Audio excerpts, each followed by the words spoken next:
If you imagine a straight ramp rising toward the top of the Great Pyramid, a simple problem appears. Even with a ramp, how could groups of workers realistically drag blocks weighing 20 tons all the way to the summit? For generations, we've been told that the explanation is simple. According to traditional history, the pyramids were built by ancient Egyptians using copper tools, large ramps, and enormous human labor. Mystery solved. But what if that explanation doesn't tell the whole story? Author and researcher Graham Hancock, known for his controversial ideas about ancient history, believes there may be much more behind the pyramids than conventional archaeology admits. Hancock argues that evidence may point to something far older and more sophisticated than what textbooks describe. In his view, the pyramids could be the legacy of a forgotten civilization, one that possessed knowledge and engineering skills that still puzzle us today. Standing in front of the Great Pyramid of Giza, Hancock often asks a question that many historians dismiss. What if the pyramids were not the beginning of Egyptian innovation, but the inheritance of a much older tradition? The clues he points to range from precise astronomical alignments to engineering details that are difficult to explain using simple tools alone.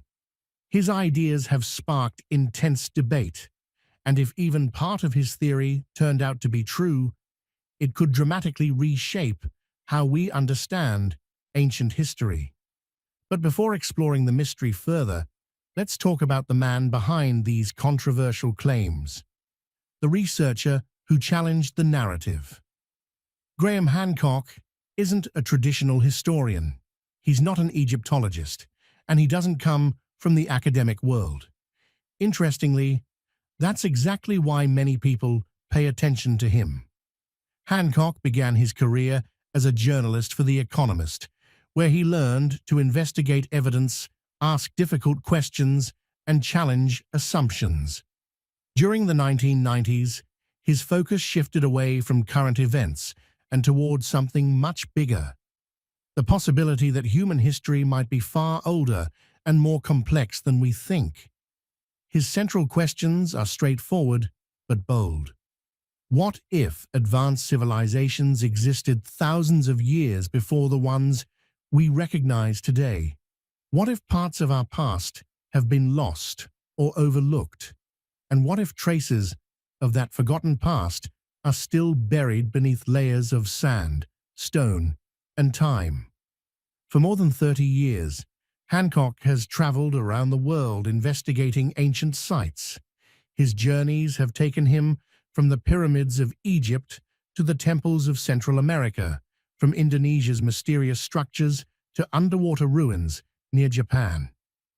Along the way, he has spoken with scientists from many fields: geologists, astronomers, linguists, and historians, searching for patterns that might link distant ancient cultures together. Not everyone agrees with his conclusions. Critics often label his work as pseudoscience and argue that his ideas lack solid proof. Some academics have even accused him of spreading misleading interpretations of archaeological evidence. Yet millions of readers and viewers see him differently. To them, Hancock represents someone willing to explore questions that mainstream researchers might avoid. What makes him unique is not that he claims to have all the answers. Instead, he highlights gaps in the official explanations and suggests that our understanding of the past may still be incomplete. And among all the mysteries he studies, one stands above the rest: the Great Pyramid of Giza. Here's something surprising. The Great Pyramid is perhaps the most famous structure ever created by human hands. Yet when researchers search for clear proof identifying who built it, the evidence becomes surprisingly thin. According to the standard explanation, the pyramid was constructed around 2500 BCE during the reign of Pharaoh Khufu. Historians believe it took about 20 years to complete and involved a large workforce of skilled laborers using copper tools, wooden sledges, and enormous effort. This story appears in nearly every history book and museum display. But Hancock asks a simple question. Where is the direct evidence? Ancient Egypt was famous for recording its achievements in inscriptions and carvings. Royal tombs from the same era are filled with hieroglyphs, praising the pharaoh and describing religious rituals. Yet inside the Great Pyramid, something unusual stands out. Silence. The walls contain no elaborate hieroglyphic inscriptions. There are no royal declarations carved into the stone chambers. Instead, visitors encounter vast, empty rooms made of enormous blocks of stone. Even the granite box, often called the sarcophagus in the king's chamber, is plain and undecorated. No mummy was ever discovered inside it, and no burial artifacts were found nearby. So what actually links the pyramid to Khufu? The connection rests mainly on a set of faint quarry marks, essentially construction graffiti, found in a hidden chamber above the king's chamber. These markings were reportedly discovered in 1837 by British explorer Colonel Howard Vyse, who used explosives to break through sealed spaces inside the pyramid. According to his records, he uncovered inscriptions that included Khufu's name. However, some researchers, including Hancock, question this discovery. They point out that Vyse had strong motivation to make a dramatic find, especially because another explorer was competing to uncover something significant first.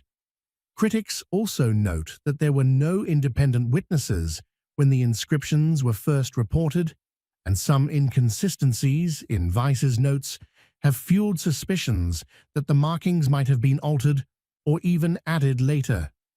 Today, those quarry marks remain the primary piece of evidence connecting Khufu to the Great Pyramid.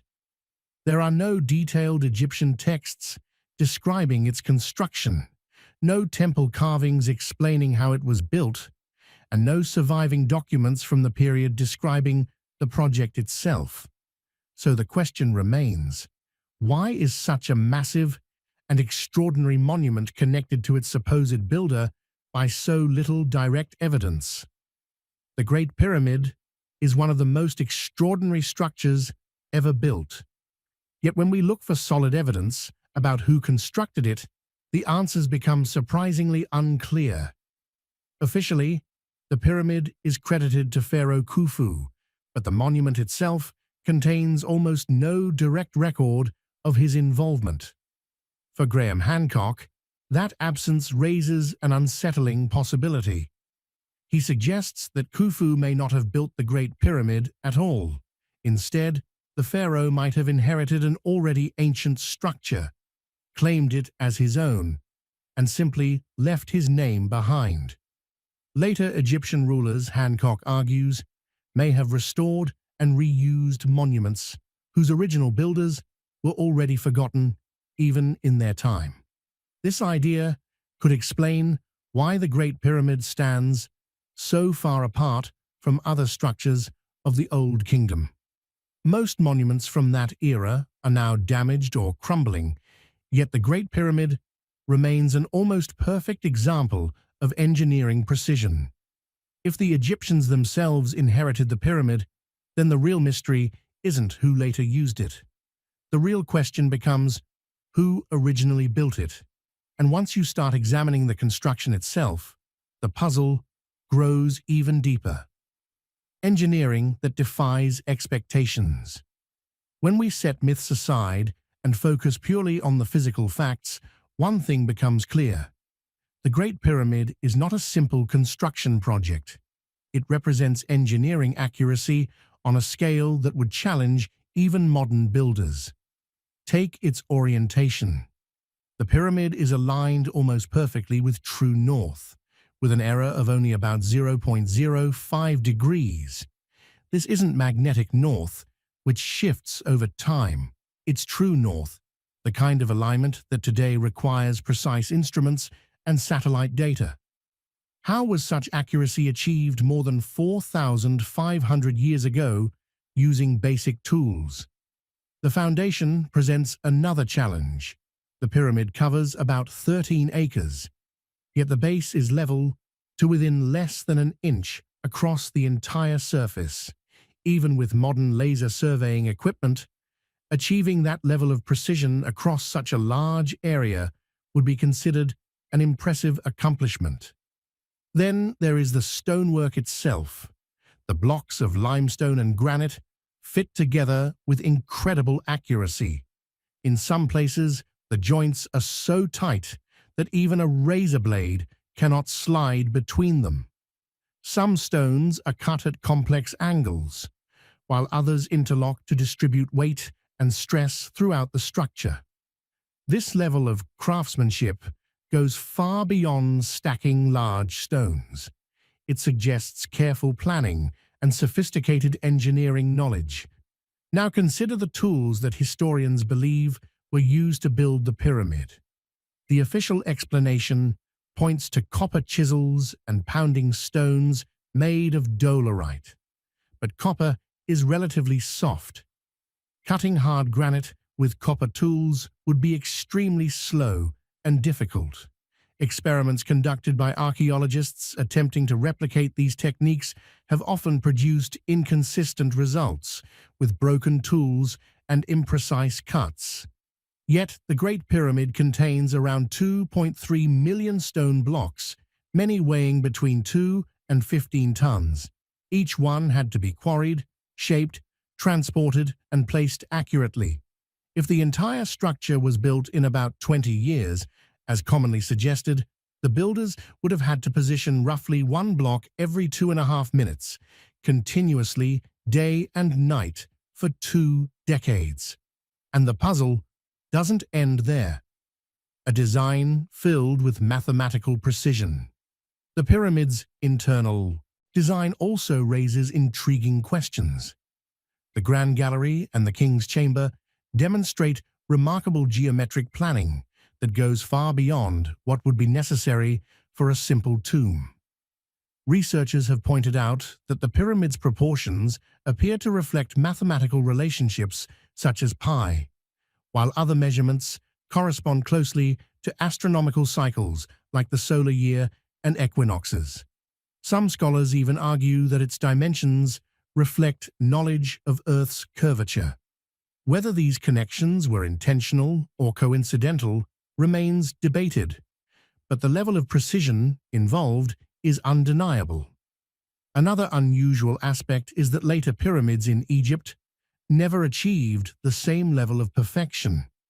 Many of them were smaller, less stable, and far less accurate in their construction. Some eventually collapsed or deteriorated significantly. If the Great Pyramid was truly the first of its kind, why did Egyptian builders never again match its quality?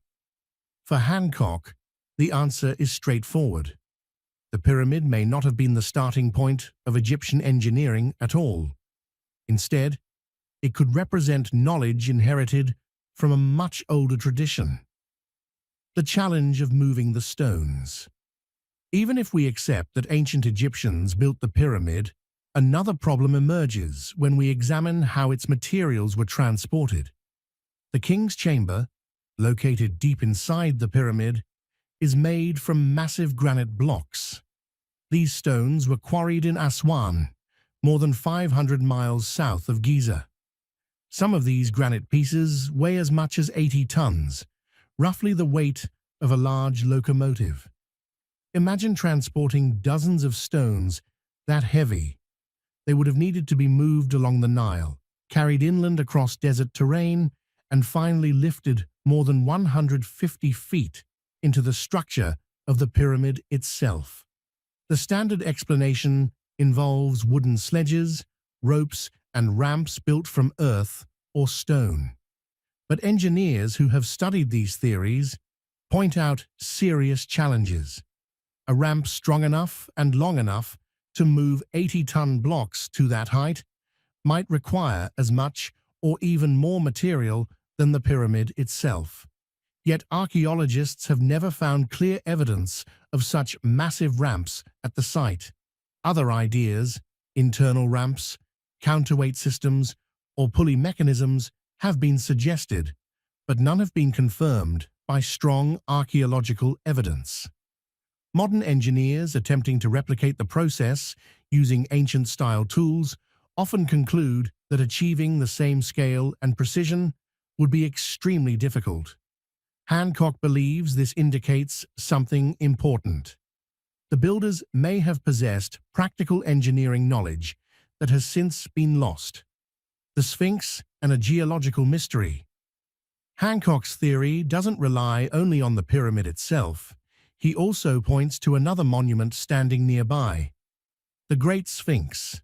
Carved directly from the limestone bedrock of the Giza Plateau, the Sphinx depicts a creature with the body of a lion and the head of a human. Traditional Egyptology dates the Sphinx to around 2500 BCE, during the reign of Pharaoh Khafre. But Hancock believes the monument could be much older.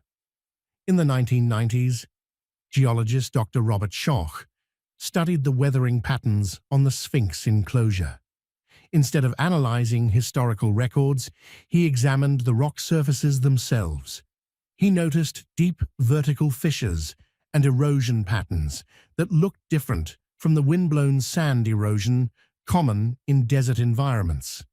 Instead, the marks resembled damage caused by long periods of heavy rainfall.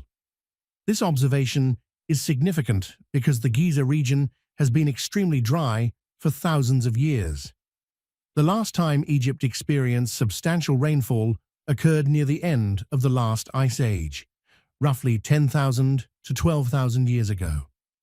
If the erosion was indeed caused by water rather than wind, the Sphinx might have been carved long before the era of the Egyptian pharaohs. Such a possibility would push its origin back to around 10,500 BCE, thousands of years earlier than the accepted timeline of Egyptian civilization. Mainstream historians strongly dispute this interpretation, arguing that other geological processes may explain the erosion patterns. However, the debate remains active, and the geological evidence continues to fuel discussion about the true age of the monument. For Hancock, the connection between the Sphinx and the pyramids suggests that the Giza Plateau may hold traces of a much older chapter of human history, one that we have only begun to investigate. Some researchers believe the mystery of the pyramids may connect to something even bigger, the possibility of an ancient global catastrophe. Scientists studying the end of the last ice age have discovered evidence of a dramatic event around 12,800 years ago. Some theories suggest a comet impact or massive floods from melting ice sheets that could have disrupted early human cultures across the planet. Author Graham Hancock believes the Sphinx may be one of the few monuments that survived from before that disaster, a remnant of a civilization that existed long before the Egypt we know from history books. In his view, the Egyptians didn't build these structures from scratch. Instead, they may have discovered them, restored them, and eventually claimed them as their own.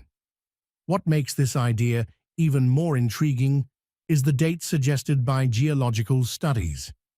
Some geologists argue the weathering patterns around the Sphinx point to an age of around 10,500 BCE. And strangely, that same time seems to match something happening in the sky above Giza. The same pattern appears in the sky within the constellation Orion, specifically in the 3 stars of Orion's belt.